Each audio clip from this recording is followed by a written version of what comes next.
Hi, this is Sally, and today I'm going to be showing you how to make channeled cushions. I was given this by a friend, and as you can see the original cover it's actually shredded. So I have to remake all the covers. I have 4 shaped and 2 plain ones to do. So let's get on with it. Having cut strips of the lining to go over the channeled back cushion like I usually do with patterns, I'm going to start marking where the shaping goes. It's a little bit awkward because there's no piping to follow, so I just got to have a look underneath where each pin goes to, like this. Oops, but did that go in the right place? Not quite, so that one actually has to change slightly. Once I've got the shaping in, I'll be able to cut this, and then I'll be able to use this as the template for the rest of the back cushions. And then I'll go up the side here to make sure that that is correct too. You're really doing it the same way as you do any other cushion that you have to pin. I'll put another one here, because sometimes they're curved. Now that's my template. I'm going to cut the arc out, which goes along the inside of the arm and round, leaving a good 1/2 inch seam allowance. And I need 8 of these. I'm using the original one as the template. It takes a while to cut everything out because there's borders and then the separations for inside as well. As this is 22 wide, I'm just going to divide this into half, so 11 inches across the cover. The other thing that I'm going to do, started on this end at 0, mark at 2 3/4, and I'm just going to draw all the way along to 27 inches.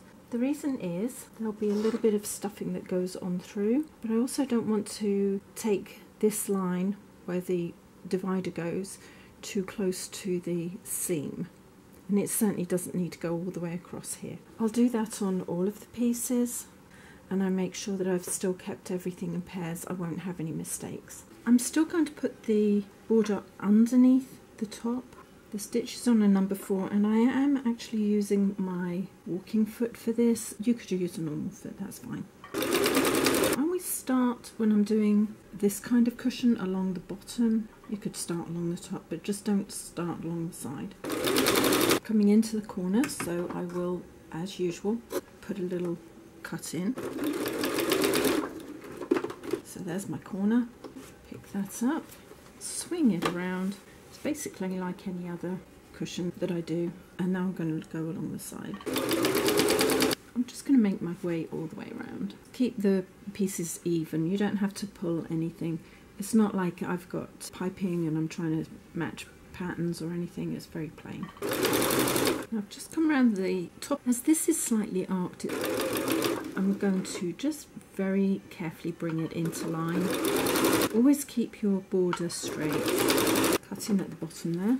This side is arced, but I don't want to pull it too much. I want it to go in quite evenly. So again, I'm going to keep the border straight and very carefully make sure that that's going in. I'm not going to pull the front end. I'm just making sure that the back side is not wrinkling as it goes in. I don't want to stretch this raw edge here. As I line it up, I twist the fabric a little bit. You can see it's wrinkling on this side, and nice and even there, and it should give me a nice finish. I don't have quite enough to go all the way around. Yeah, just a little bit shy, that's fine. The nice thing about borders on here is it doesn't matter where you join them or how many times. Put a join in here, brought this fabric across, and I have folded the rest of the border over about 1/2 inch. Make a little mark there so I can't lose it, just on the one side. And I'm going to fold that over like this, put a crease in it where the clip is, and remove that extra piece of fabric. Fold it out like that, and pinch it where it comes across, and that's my sew line. You could mark it. I'm actually going to fold it over and put a crease mark on that. Put both raw sides together, work out where my sew line is. A little different from my 1/2 inch mark, so I'm going to do it at 1/2 inch. There might be a small pleat, and that won't matter. Forward and back. all the way across. And when I get to the other end, forward and back again. There we go. Pop the border and face down again. Line up your stitches and just sew over them. That will prevent one side from unravelling, well, both sides from unravelling really. Open the seam up so it's nice and flat and sew all the way across. And then back over the stitches where you started. An inch and a half should do. I have the facing and the border sewn. Fold the border in half. Like that, and I know that this is a matching pair because here is the piece that goes over the arm, there's the piece that goes over the arm, that goes like that. Now what I'm going to do, I'm going to be sewing from this side down, pop the corner and the corner together there like that and pin it so that I know where I'm going to be sewing from. I leave the side open because I need to fill this section and then that section, or either way. Do the same again, fold the border over, just line everything up, pull it out to the corner here and pop the bottom of that onto there and pin that into place like that. It doesn't matter that the pin's facing the wrong way because I'll be taking it out anyway. Then onto here, pop that over because that's the straight side and down like that, and again just pop that down on top of the corner and pin. This might vary because it's going around that corner, but it will start off being in the right position because my sew line for the divide is here, so I'm not going to pin any further around because I don't need to. I have my line along here, and this is the end I want to leave open because that's the side I'm going to be hand sewing shut. Pop this underneath, maybe 2 or 3 inches in from the end, forward and back. Did I sew that in by mistake? Oh, what a wally. Try not to do that. Accidentally got caught. Oh dear, what a silly mistake. No damage done. Make sure your border is back and start again. Forward and back again. And into that corner at the bottom there. Clip the border. Needle down, foot up, like any other turn. Twist the top into position. Drop the foot and then carry on around the parts that you've pinned. Open any seams you have and sew over them. And this is the curve for the part that goes over the arm of the chair or sofa. I'm just going to go a little bit further, not quite to the end, that'll be fine. Now the piece that I have sewn together, I'm going to pull the right way round like this. This here is the sewn in side of the cushion. This is the open side. I'm going to line that up there for the pencil line that I've drawn in. On the original one the divider was 10 inches wide. I've just made this one 9. I think 10's a little bit too generous. When I was taught how to do these, the band in the middle was always the same width as the border. But having made a few of these over the years, I do feel that the band in the centre should be a little bit wider. Forward and back. I'm just going to line that raw edge up with that line and the side of my foot also along that line so it's straight. Readjust as you go along. Now I started it at the 2 3/4 inch mark because I need to have it open that end. I'm going to open that up slightly and the end is here, so I'm going to fold that back there like that, straighten it out, just cut all the way across that fold. Be careful not to cut anything else. Make sure there's nothing underneath like that and sew to the end of your pencil mark. Reverse and go backwards and forwards. Open all of this up, put the finished side over there like that, bring the band across like this, pop the foot down on that mark. So now I've got the divider in the centre, forward and reverse. Line that raw edge up with the pencil mark on the other side of your cushion. There's the end, and it should come in there. There we go. As I come into the other end of the divider, reverse and forward. There we go. Now I am going to continue sewing the rest of the cushion cover. So I'm going to pop that back under there where I stopped sewing a short while ago on the border. Bring this into place. Just go over your original stitching, that'll be fine. Cut in on the corner like you do everywhere else. Needle down, foot up, turn, and then allow that to come into place. like this. Come into the top, clip, leave it down for that. Twist everything back into position. It's a little bit more awkward because there's a bit of weight on the back there now. To the next corner. I've just come into the beginning side, which is the side that I need open. Twist the fabric around and into place and sew down 2 to 3 inches. Reverse and forward. There we go. This is the plain square one. I've already got the border on. I'll pop this under here. The outside is on the top there. I've measured in for the corners just like I showed you on the other one. Sew down here, forward and back,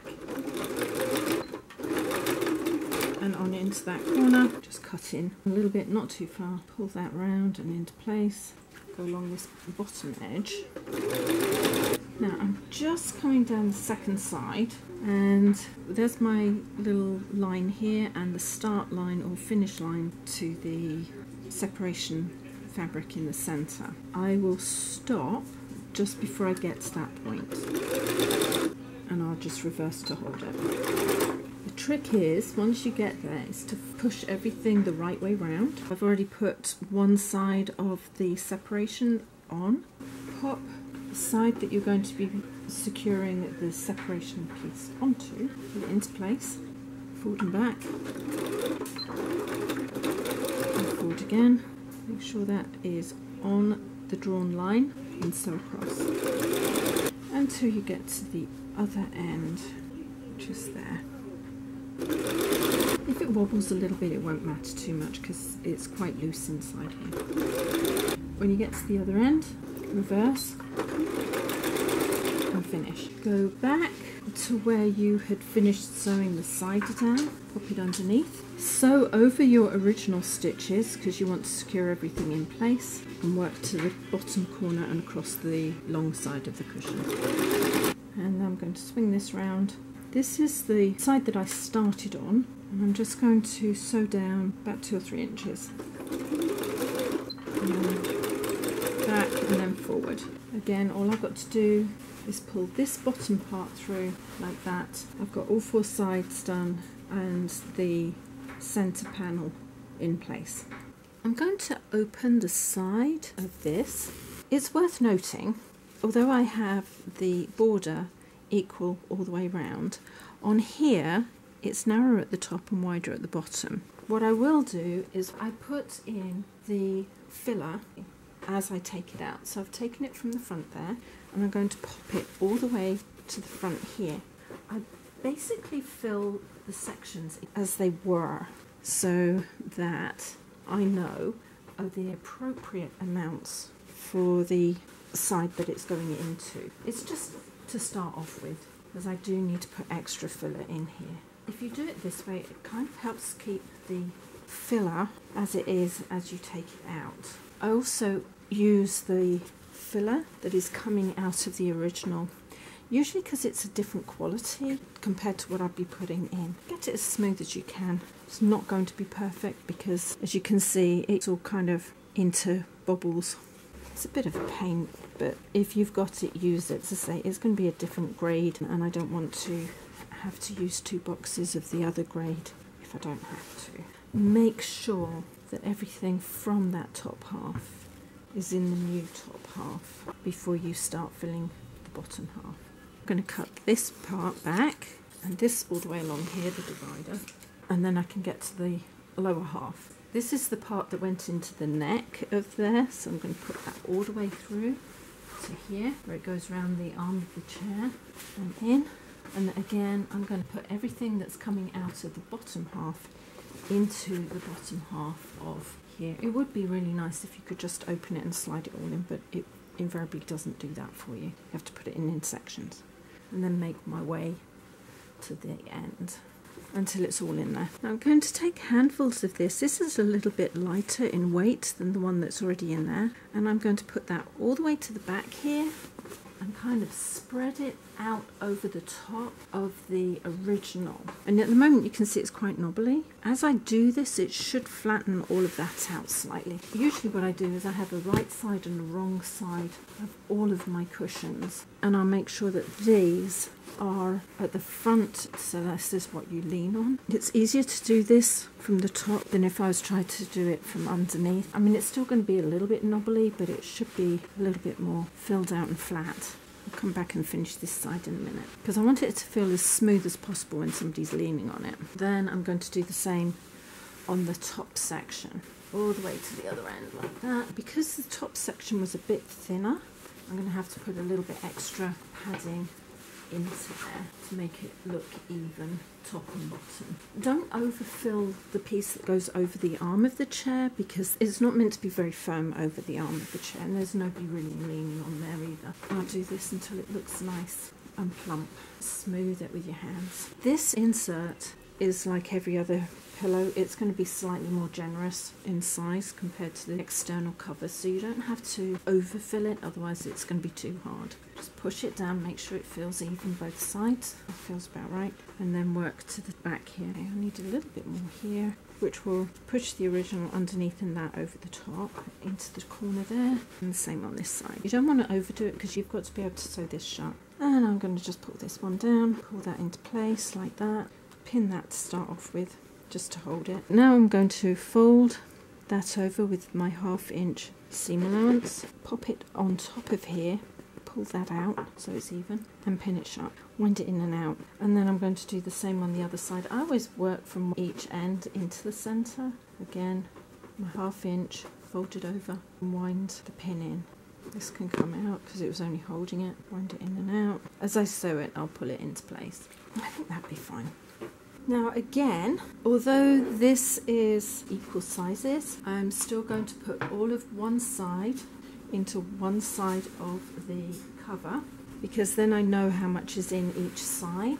But sometimes there might be a smaller width and a wider width, so although I've made this even, it's not always necessarily the same on every cushion that you remake.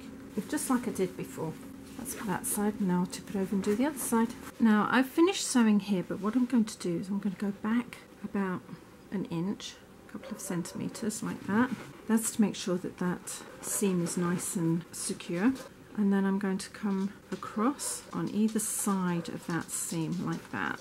Wherever I come out is opposite to where I go in and across. I'm going to just pull that tight. Oops, daisy, wanted to twist.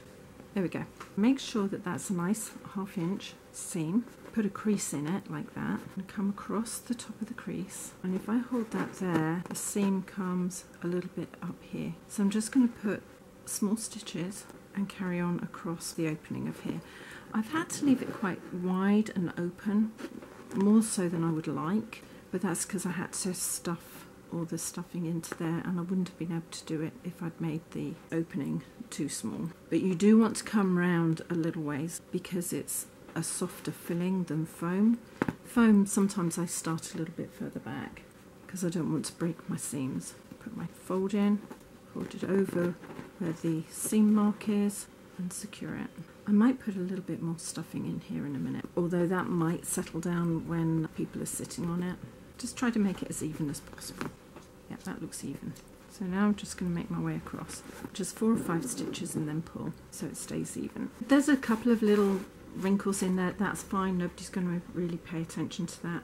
I've come into the other end. This is where it's already sewn shut. I'm going to go over those stitches, either side of those stitches like I did at the beginning, about an inch, and then I'm just going to overstitch 2 or 3 times like this, and then across and through to the end there. So I'm going to just cut that like that, and then I'm going to go around and cut any long threads. Eventually the back will settle down and it'll be just as smooth, but it just takes a little while to do that. Thank you for joining me on this project today. It's quite a simple fix. You just got to remember when you're sewing the centre band in that you go halfway round, put it in, and then carry on going round. If you try putting it in and then putting the border on the second side, you're going to have just a horrible mess. The way I've shown you is probably the easiest way of doing it. Enjoy fixing your channeled back cushions. Seat cushions were done like this in the late 80s and 90s. You'd have a band at the front of the seat cushion and then 3 channels going backwards, but they never really worked out properly because everybody, when you sat on it, the front would roll into a ball and then you'd have a dip. It was just a silly way of doing it. But anyway, back cushions done this way is fine. And then when they've flattened out a bit, you just undo your stitching, push everything in slightly, fill up at the end and then close it. If you want to see more from me, please subscribe, hit the bell button, and a few thumbs up would be absolutely excellent. And in the meantime, take care, see you later. Ciao!